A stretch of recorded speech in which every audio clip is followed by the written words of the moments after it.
Welcome back into another episode of Spaceman 2.0 Phoenix Truth Rising Show, here to help you grow in the knowledge and wisdom of truth, and the truth will set you free. With the best history lesson and spiritual insights on the planet, exposure of the Illuminati's plan of world conquest and control is the death knell to the New World Order. So before we get back into the Phoenix Journals, we're going to look at a brief time in history that is expanded right up to the present day. This book right here, The History of the Jewish KHAZARS by D.M. Dunlop, 1954.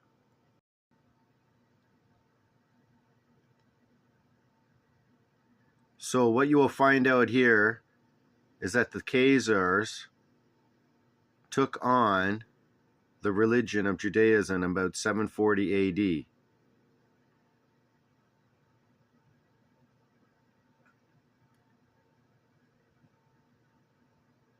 They existed between the Caucasus, above the Caucasus Mountains, between the Black Sea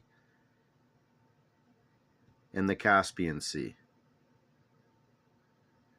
Now, this book here is history of that, showing concrete proof that the KHAZARS existed.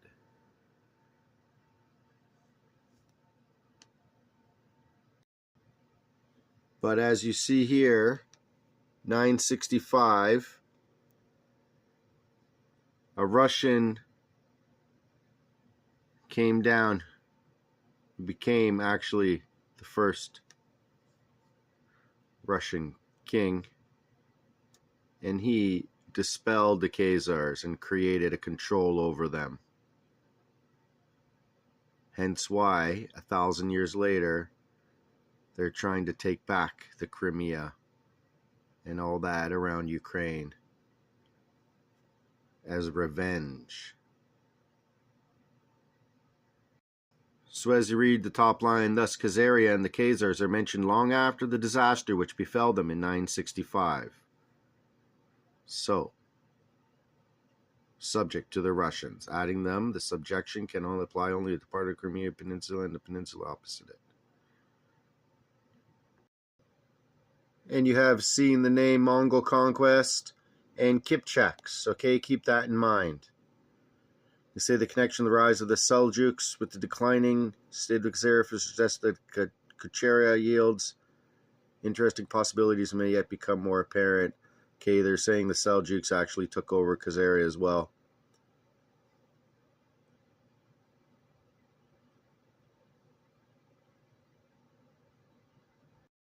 So we'll also hear about Karaites right there. You see the Karaites as regards as the principal present-day representatives of the ancient KHAZARS.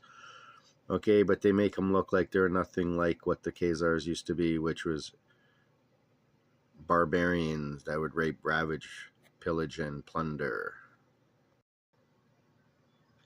And here, if you pause and read, you can read some more about the Khazar country that lay across the natural lines of advance of the Arabs within a few years of the death of Muhammad, 632.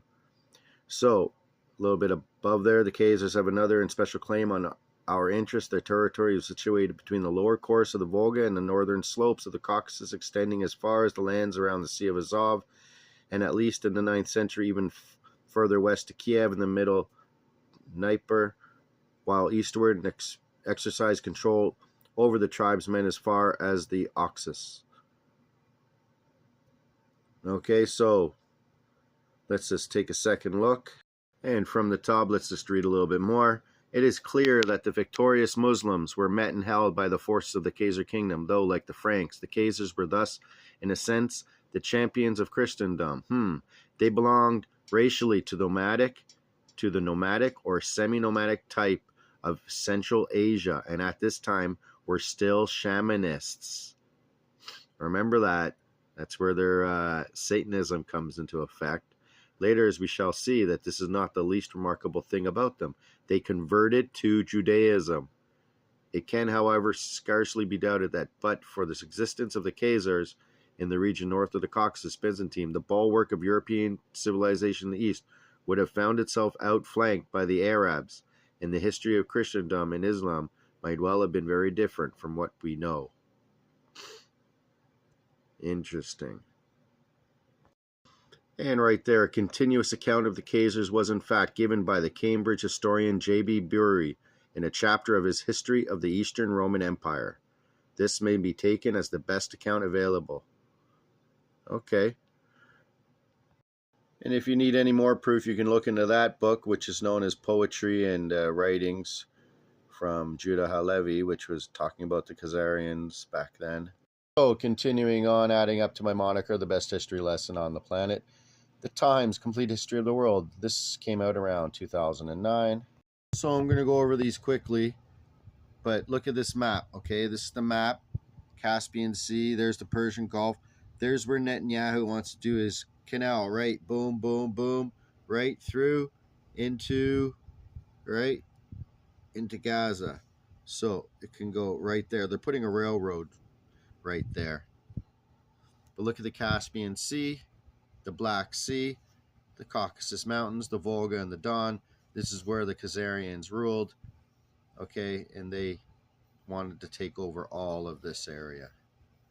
That's why the Russians had to subjugate them in 965 AD, pretty much, finally. And that's why they're back after them in Ukraine. Now, remember the word Levant? That was what Palestine used to be called. Look, the Black Sea, the Scythians, the Colchians. There's another name that was, they came down. Look at the Scythians in the Mummy Returns or the Mummy movies. They're pretty bad guys. They're marauders, barbarians of old. But there's the Sea of Azov and the Caspian and the Black Sea, Scythians. So now let's look at how the Huns and the Avars coming over here, okay? And the Slavs, remember the word Slavs? This is where Slavs, the word slave, was taken. All of these guys would enslave these people.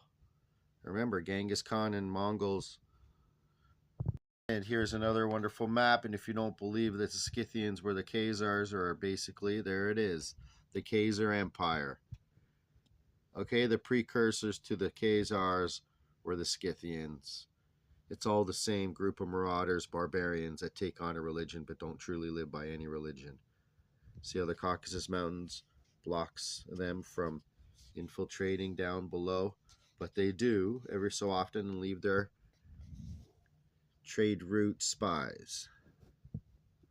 So when they talk about the diaspora of the Jews, you know, there's the Sephardic Jews and there's the Ashkenazi Jews.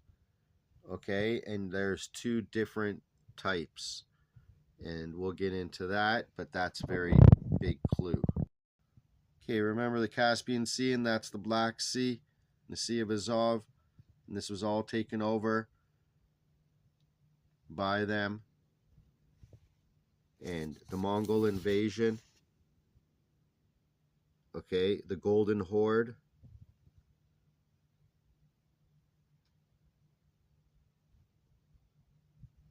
the Mongols established the Kipchak Khanate or Golden Horde, okay, so they basically controlled the KHAZARS. There, it's right there. At the time of the Viking incursions of the KHAZARS and the Magyars held the steppes, the Rus succeeded in dominating the lands of the lower Prut, Dniester, and Bug, and in controlling upper Dnieper route, right, and by Grand Prince Svetslav.